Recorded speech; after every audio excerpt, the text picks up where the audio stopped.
Putin është skllav i luftës, Zelenski akuza nga Muniu.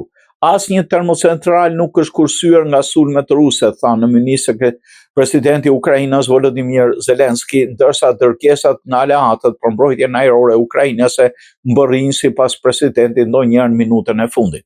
Kievi dhe aleatët e tij akuzojnë Moskën se po synon sistematikisht infrastrukturën ukrainase duke privuar qindra mijëra familje nga ngroja dhe energjia elektrike gjatë dimrit. Ky dimër ka qenë veçanërisht i ashpër. Në një fjalim që zgjati rreth 30 minuta me rastin e konferencës sigurisë në Muni, udhëheqësi i Ukrainës e quajti gjithashtu homologun e tij rus Vladimir Putin një skllav të luftës.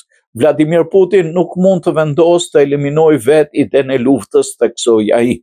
Gati 4 vjet pas fillimit të pushtimit në shkallë të gjerë rus në Ukrainë, Zelenski shprehu keqardhje për ngadalësinë e vendimeve politike të nevojshme për të kundërvojnë sulmeve ruse.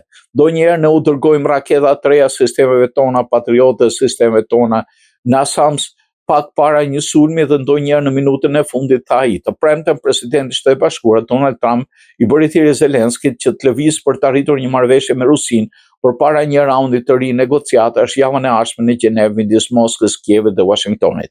Presidenti i Ukrainës tha se shpreson se këto negociata të reja do të jenë serioze dhe thelbësore.